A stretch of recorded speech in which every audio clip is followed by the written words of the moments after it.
What's up, lore masters? This is the last video of a 5-part series on Star Trek uniforms. For this to make any sense, you need to click in the top right-hand corner and watch from the beginning. Also, before we get into it, I want to address a criticism.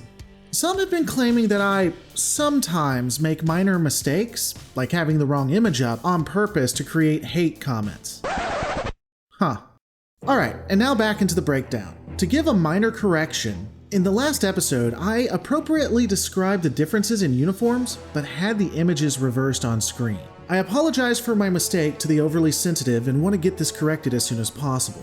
So, this would be the first uniform designed in the era I was describing, and then it would ultimately become this variant and future others. Also, before we continue into the evolution of the Dominion War uniforms, a few things I wanted to finish up from the last video. In the last video, I did talk about the uniforms, but didn't talk about the undershirts that were available for the uniforms. Starfleet personnel could wear undershirts with their uniforms. The undershirts would be sleeveless and have the division color of the person wearing them. Additionally, the dress uniforms in the early 2360s could be broken down into types A, B, C, and D. Type A uniforms were basically long wraparound tunics with black leggings. The tunic itself had a long braid with no rank insignias. In 2365, the Type B included the rank insignia, and the singular golden braid would be changed to have two braids running parallel to each other, one being gold and the other silver.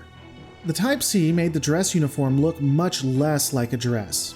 Among the chief changes would be the shortening of the uniform itself, making it a lot easier to walk in. Additionally, only the gold trim would be above the rank insignia at this point. In 2370, they continued to shorten the uniform, making it look more like a gussied up standard uniform than a dress, though no other changes were done that I was able to independently verify.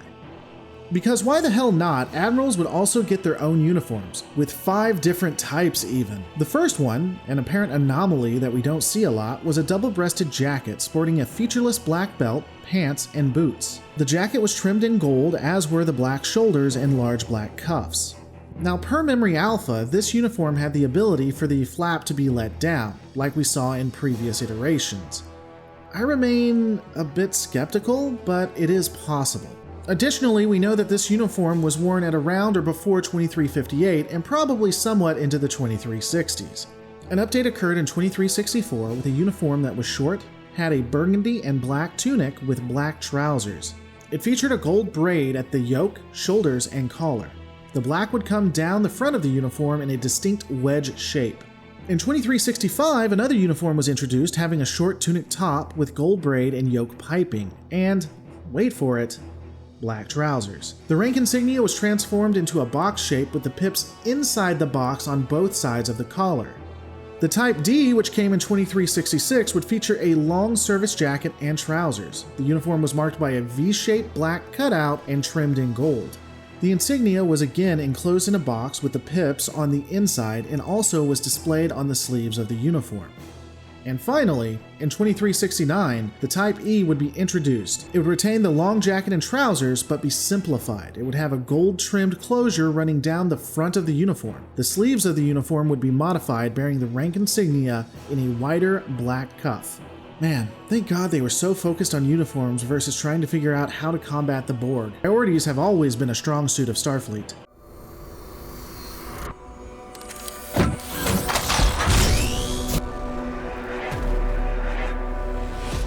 In the late 2360s, a major shift occurred where the division colors were swapped so that the shoulders retained what department Starfleet personnel were in, with the rest of the uniform being solidly black.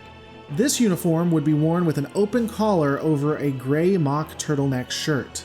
It would also additionally have an undershirt available that personnel would wear. Several sources claim, and I imagine it's because it's on Memory Alpha more than anything else, that this uniform was originally only for stations. After doing a little bit of research on my own, it appears that this indeed may have been the case. When we look at personnel on ships, including the USS Enterprise D and the USS Odyssey, it appears that they are, in fact, utilizing the older styles. This, of course, in contrast to Deep Space Nine that was using the newer uniforms. Ultimately, the station uniform would be standardized across all of Starfleet, though. The only other major change in the early 2370s appears to be that of the Cadet Uniform.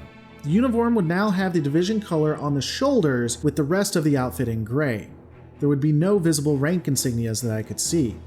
Now, there would be 3 other uniforms and one slight modification of an existing uniform that I'm going to deem the quote-unquote Voyager series. It is possible, if not likely, that these uniforms were available to all Starfleet vessels. However, some of them, I think, could be argued that they are specific to Voyager, which makes a lot of sense when you have a ship that is so isolated. The one uniform that I question whether it is standard or not is that of the flight suit. It is a sleek, tight-fitting jumpsuit that is black and gray with stark white shoulders and red trim.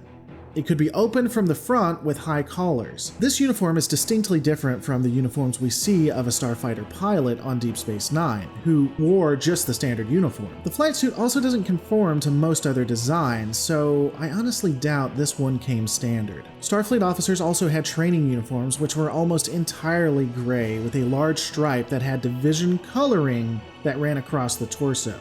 The uniform had an open collar neck with no insignias that could be seen.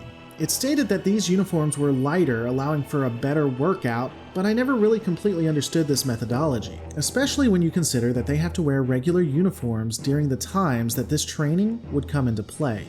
Additionally, Voyager would also show a uniform that was utilized on extended bouts away from the ship. Like the training uniform, most of the outfit was entirely light gray with a division color across the chest, though the uniform would appear to be sturdier and have a belt and optional backpack to carry required necessities. Of course, like many other uniforms, this specific jumpsuit made a ton of sense because while you're in a jungle, ice, desert, or any other planet with naturally occurring colors, having a uniform that didn't blend in would be completely logical. I mean, we wouldn't want to make it hard for your enemies to identify you to take you out. The last Voyager-only uniform change that we see would be a modification of the engineering uniform, where engineers would be allowed to wear an overcoat over the regular uniform they had. This would allow for Klingon hussies to not show they are pregnant.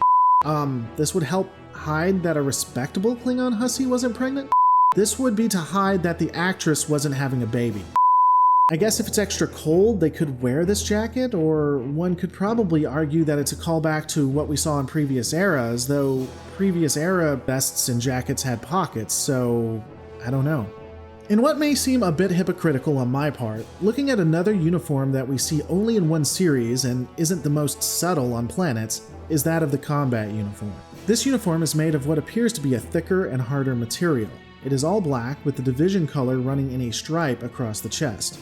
I will say that the existence of this uniform lends credibility to the Voyager variants being standard on most other ships. Though unlike the Voyager variants, I do like this uniform due to the fact that the black is a bit harder to see in some conditions, unlike gray. And the uniform appears to have some form of body armor element to it, which makes sense. I mean, you're having body armor against a species that likes to use bladed weapons. Just saying. In 2373, Starfleet would see a more dramatic shift in uniform in what is, at least in my opinion, the best uniform to date. The uniform would have the same basic shape, design, and only slightly modify the division colors of the previous generation. It would have the division colors as a part of the undershirt, having the shoulders now be a textured or quilted gray, and the rest of the uniform would stay black. Cuffs would also be added to the uniform, having the corresponding division color on them. The only change in the division color is that of the scientists going from a blue to a more bluish green. Now this is apparently somewhat contentious and I've seen it argued over, but I just don't think it's the biggest of deals. Oh, also something that Memory Alpha brought up that really makes you think. When Data ruptures the coolant tank on the Enterprise E while fighting the Borg, his uniform isn't liquefied. This would mean that the uniforms don't have any organic fibers. Huh. Because it wouldn't be Starfleet if it wasn't layered, the Starfleet uniform would consist of the uniform itself, the division-colored turtleneck, and an undershirt that could have full sleeves, have partial sleeves, or be sleeveless. Flag officers would wear similar uniforms, however, their uniforms would be lined with gold piping and have elongated cuffs that would also denote the rank. A belt would also be introduced in either a plain gold rectangular buckle or an oval buckle with the seal of the United Federation of Planets. This was mainly dependent on whether the execs wanted to pay for something that looked nice on the Starfleet Admiral or not. As in previous versions, there would be 2 different captain variants. Captains now have the option of wearing a low-necked vest that does allow the wearer a more casual appearance, or the second variant is almost indistinguishable from a standard uniform, just lacking the cuffs and having a more formal collar. There are at least 2 different variants of the dress uniform that are now in play with Starfleet. The first variant retains a lot of what the previous versions had.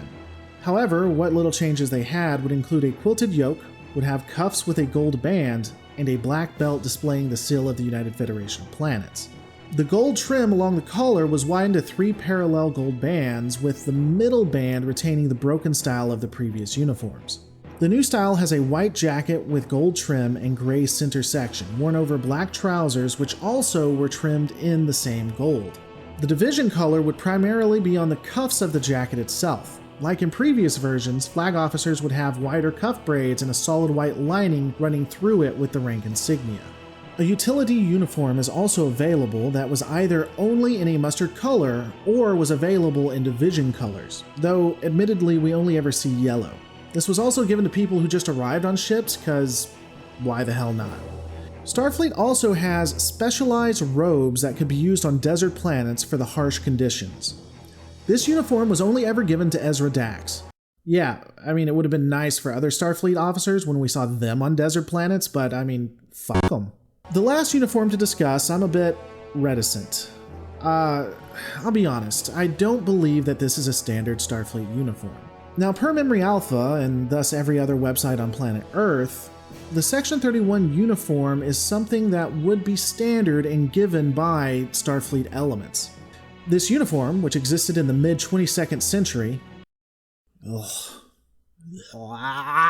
and lasted till at least the 2370s, would include a black uniform that had a long overcoat over a black mock turtleneck and black trousers.